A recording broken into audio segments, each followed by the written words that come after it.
Some horror movies stay on the screen. Others follow you home. Tonight I'm telling 5 stories inspired by some of the biggest nightmares ever put on screen. But these aren't the versions you remember. These are darker, closer, and they don't end when the credits roll. Number 1. Smile.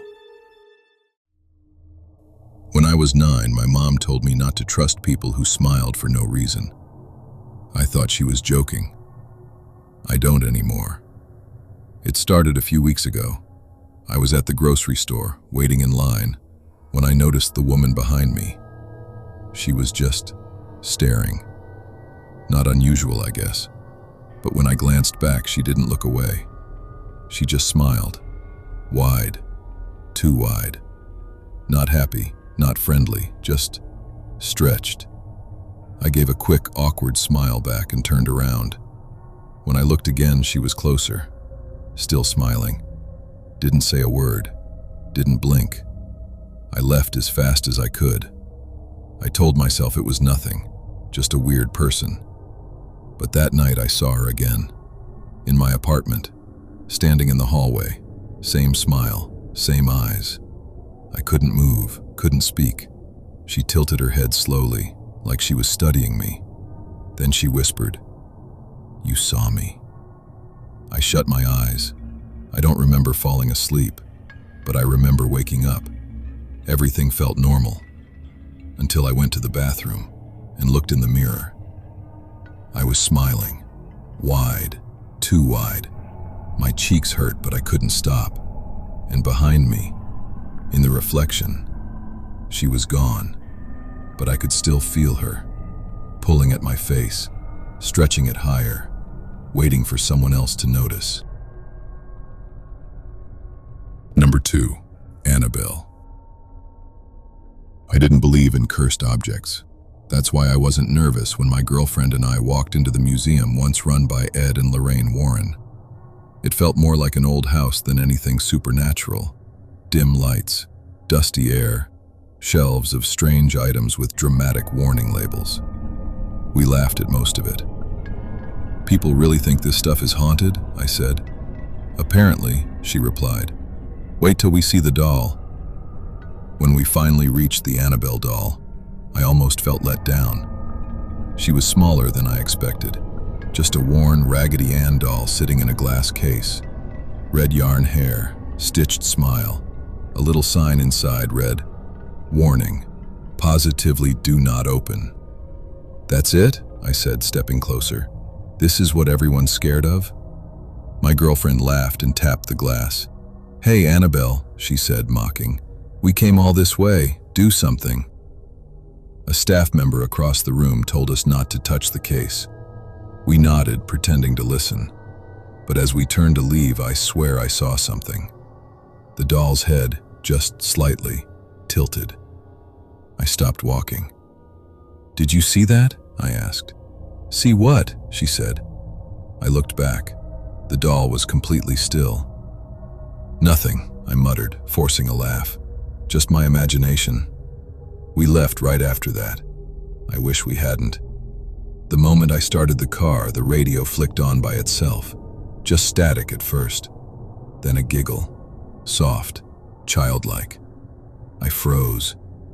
"Did you hear that?" I asked. "Hear what?" she said. But I could tell by her face she'd heard it too. The sound came again, clearer this time. A quiet laugh, like it was coming from the back seat. I turned slowly. Nothing there. Then the engine died. The lights shut off. Everything went completely dark. "Okay, that's not funny," she said, grabbing my arm. "I'm not doing anything," I whispered. Then something hit the roof. Tap. We both flinched. "Rain?" she asked. "No," I said. Tap. Tap. It moved. Slow, dragging, like something crawling right above us. My chest tightened. I couldn't breathe. Then it stopped, right over her seat. She looked at me, terrified. "Don't!" The window beside her exploded. Glass shattered everywhere as something forced its way inside.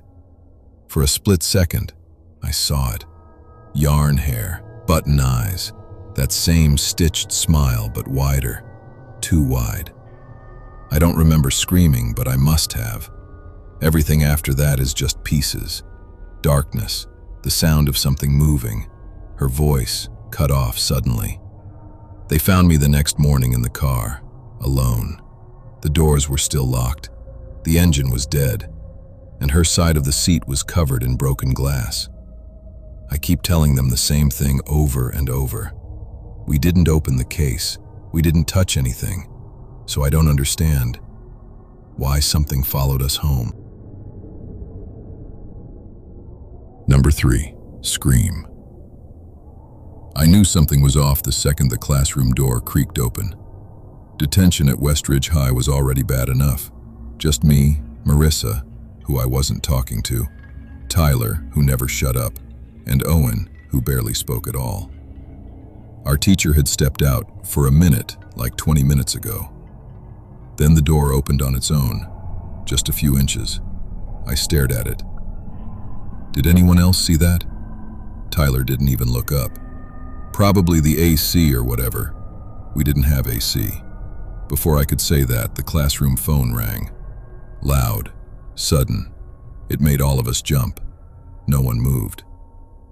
"Answer it," Tyler said, but he didn't sound like he was joking anymore. Owen stood up slowly and picked it up. "Hello?" He went still, like completely still. "What?" Marissa whispered. Owen swallowed. "There's someone on the line." A voice came through, faint but clear enough that we all heard it. "Do you like scary movies?" My stomach dropped. "Who is this?" Owen asked. A pause. Then, "I'm someone who knows you're not alone." The line went dead. Tyler laughed, but it sounded forced. "Okay, which one of you is messing around?"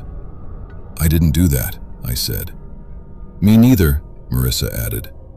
Owen shook his head. That's when I looked at the door again and saw it.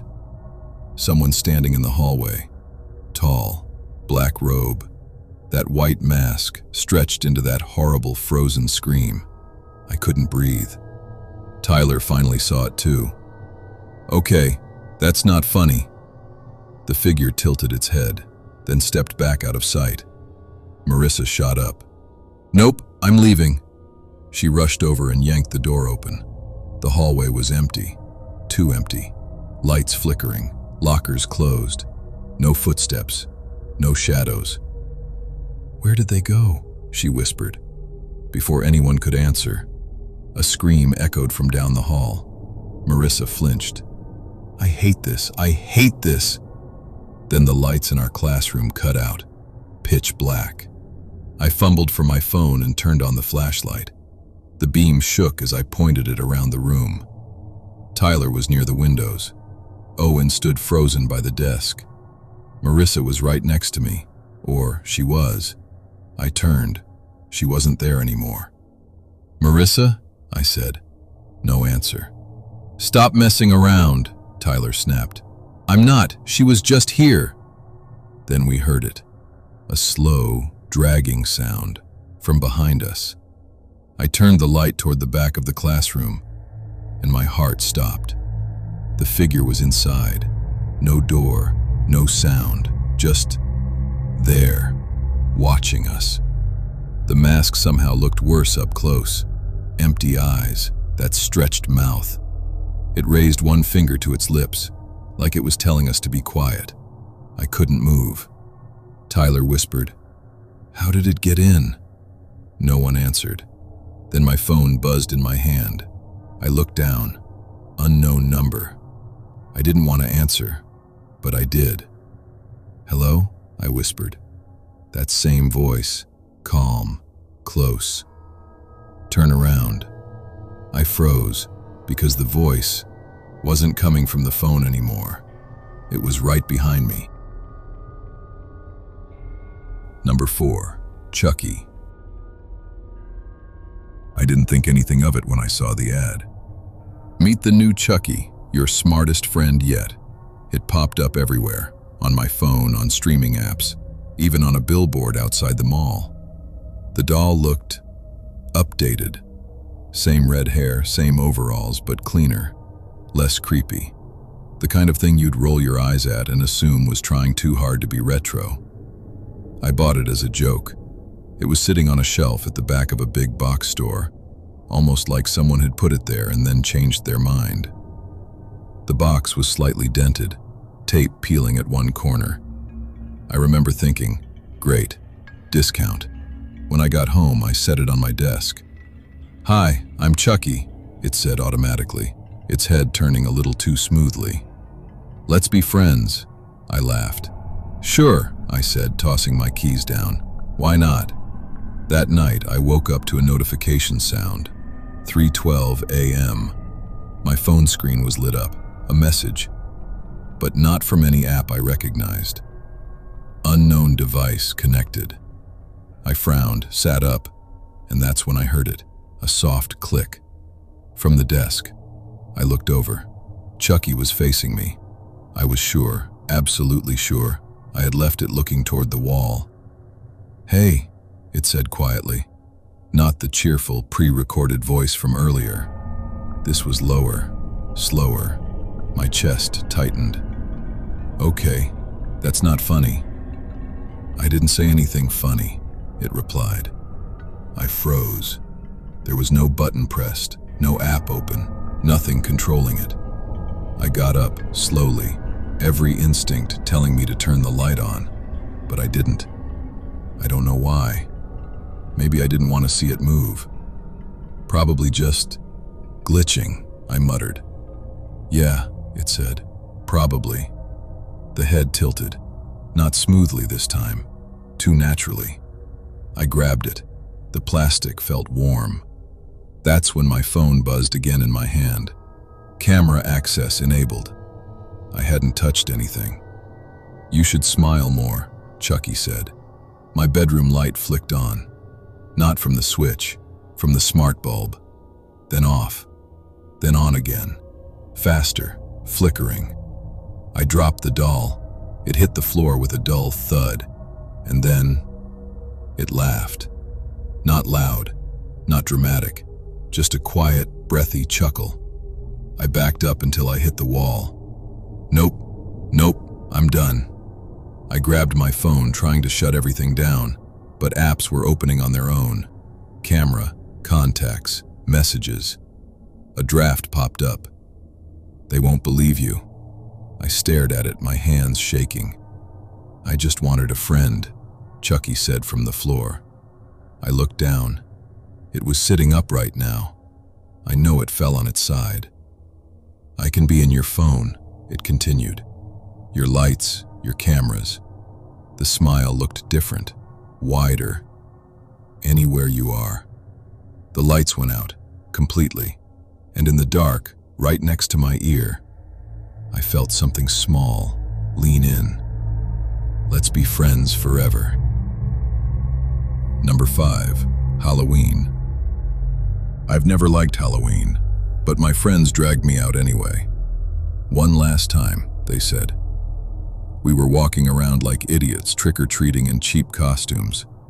Jake was a clown, I had a skeleton hoodie, and Tyler wore a Michael Myers mask. It looked too real. Around 9:30, the streets got quiet. Porch lights went out. Kids disappeared. That's when Jake stopped. "Where's Tyler?" I turned. He was gone. Then we heard footsteps behind us, slow. We looked back and there he was, standing in the street, same mask, same outfit. But he wasn't moving like Tyler. "Dude, stop," Jake said. No response. Then I saw the knife, not fake, real. The figure tilted its head and stepped toward us. We ran. I swear he was just walking, but getting closer. We split up and I hid behind a fence, trying not to breathe. The footsteps stopped. Silence. Then, a hand slowly gripped the top of the fence. The mask rose into view, closer than before, watching me. They found Tyler the next morning, still in costume, 3 streets away. I told them it wasn't him we saw. They didn't believe me, but when I got home that night, there was a clean white mask on my bed. Not Tyler's, better, and a knife placed neatly beside it. And that's where I'm ending things tonight. If you enjoyed the nightmares, hit like, subscribe, and let me know which story got under your skin the most. And until next time, sleep tight, if you can.